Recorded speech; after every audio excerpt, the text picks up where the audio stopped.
Hi అండి. ఈరోజు మనం అరకు అయితే చూసేద్దాం. మరి నేచర్ లవర్స్ అందరికీ కూడాను ఇది బాగా నచ్చుతుంది. చూస్తున్నారు కదా, ఎక్కడ పడితే అక్కడ చిన్న చిన్న జలపాతాలు, ఇంకా అలాగే అడవి ప్రదేశం అంతా కూడాను మనకి ఎక్కువగాను ఈ వానరాలు అయితే దర్శనమిస్తూ ఉంటాయి. మరి ఈ మంత్ అంటే జాన్ 31 నుంచి ఫిబ్రవరి 2 వరకు అంటే 3 డేస్ అక్కడ అరకు ఫెస్టివల్ అయితే జరగబోతుందండి. లాస్ట్ 17th 2017లోనైతే ఈ ఫెస్టివల్ అయితే నిర్వహించారు. మళ్ళీ 7 ఇయర్స్ తర్వాత మళ్ళీ ఇప్పుడు చేస్తున్నారనమాట. సో ఫుల్ కలరింగ్తోని ఇంకా అలాగే మంచి లైటింగ్తోనైతే ఉంటుంది అరకు. పద్మావతి గార్డెన్స్ చాలా బాగా చేస్తున్నారండి.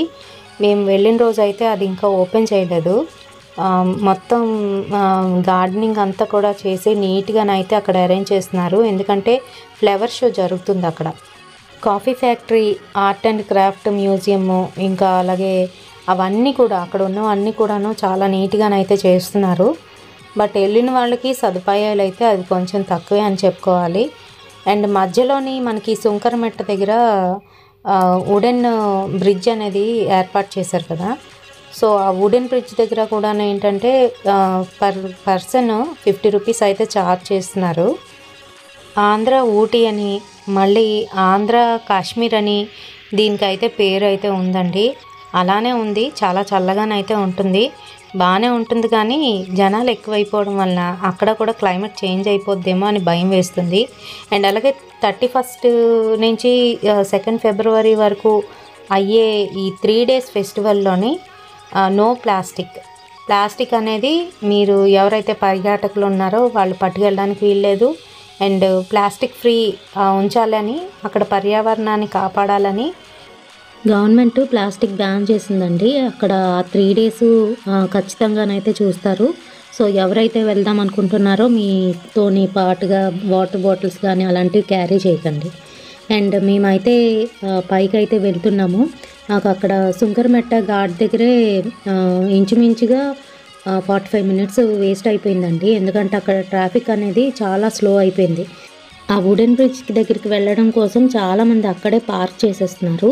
పార్క్ చేయడానికి సరైన సదుపాయం లేకపోవడం వల్ల రోడ్డు పక్కనే పార్క్ చేయడం వల్ల ఏవైనా వెహికల్స్, ముందు వస్తున్న వెహికల్స్కి అటునుంచి వస్తున్న వెహికల్స్కి దారి అయితే అస్సలు ఉండట్లేదండి.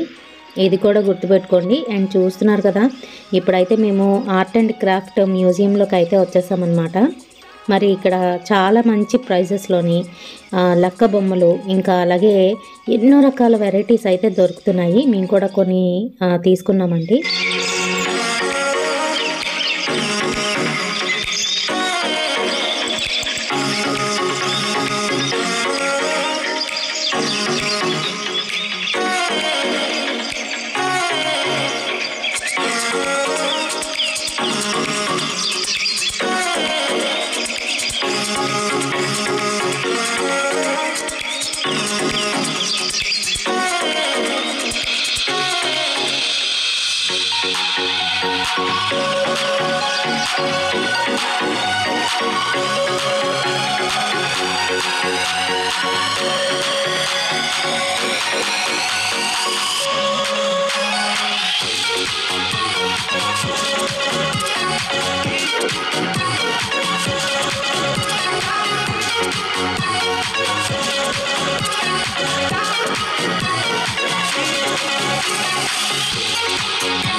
అండ్ దీని పక్కనే కాఫీ మ్యూజియం అయితే ఉంటుంది, పార్క్ కూడా ఉంటుందండి అక్కడే. కాఫీ మ్యూజియంలో ఏంటంటే మనకి కాఫీ ఇంతకుముందు ఎలా తయారు చేసేవారు, ఎంత కష్టపడేవారు, ఇంకా ఎటువంటి ఇన్స్ట్రుమెంట్స్తోని వాళ్ళు కాఫీని తాగడం కానీ లేదంటే స్టోర్ చేయడం కానీ చేసేవారు అనే దాని గురించి ఇంకా హిస్టరీ కూడా ఇచ్చారండి. ఇక్కడ ట్రైబల్స్ ఎంత కష్టపడి ఈ కాఫీని అయితే తీసుకువచ్చేవారు అదంతా కూడాను మనకి బొమ్మల ద్వారా, ఇంకా అలాగే కొన్ని ఇన్స్ట్రుమెంట్స్ అయితే వాళ్ళు కాఫీ గురించి యూజ్ చేస్తున్న ఇన్స్ట్రుమెంట్స్ కూడాను పక్కన అయితే ఇచ్చారు.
కాఫీ మ్యూజియం చూసుకొని అక్కడ నుంచి ట్రైబల్ మ్యూజియంకి అయితే వెళ్ళామండి. అక్కడ పూర్వీకులు ఇంతకుముందు ఇక్కడ ఉన్న ట్రైబల్స్ ఏ విధంగా ఉండేవారు, ఎటువంటి సాధనాలు వాళ్ళు ఉపయోగిస్తూ వేటకు వెళ్ళేవారు, ఇవన్నీ కూడా ఉంటాయన్నమాట. చాలా బాగుంటుంది చూడండి.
మరి ఆ మ్యూజియం లోపలే మనకి ఆదివాసీ దేవాలయం అని చెప్పేసి ఈ రకంగా పెట్టేసిందండి.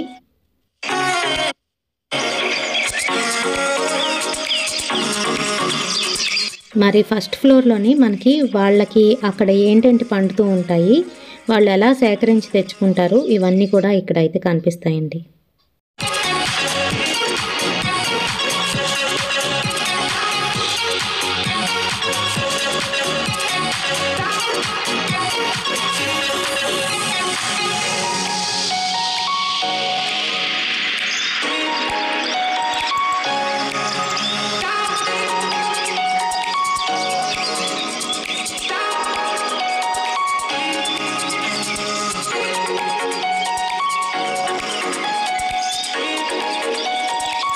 కొండ మీద పండించుకొని తెచ్చుకున్నవి ఏ విధంగా వాళ్ళు సంతలో అమ్ముతారో అనేది ఇక్కడ చూపిస్తున్నారు.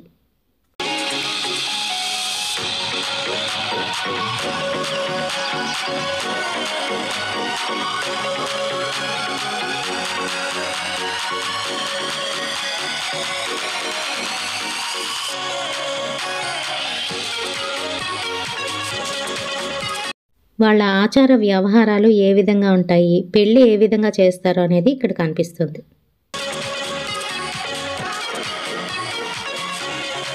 ఇంకా లాస్ట్లో రిటర్న్ అవుతున్నప్పుడు మేము కూడాను ఈ సుంకరమెట్ట దగ్గర ఆగి ఈ వుడెన్ బ్రిడ్జ్ని అయితే చూసామండి. దీనిలోకి వెళ్ళడానికి 50 రూపీస్ పర్ పర్సన్ అయితే ఛార్జ్ చేస్తున్నాడు. మరి ప్రీ వెడ్డింగ్ షూట్స్కి ఏమైనా స్పెషల్గా ఇంకేమైనా షూటింగ్లు చేయాలి అనుకుంటే ఇక్కడ వేరేగా రేట్ అయితే ఉందండి, 2000 తీసుకుంటున్నారు. అండ్ మీరు కూడా అరకు వెళ్ళి మంచిగా ఎంజాయ్ చేయండి. రేపటి వీడియోతో మళ్ళీ కలుద్దాం. Until then bye.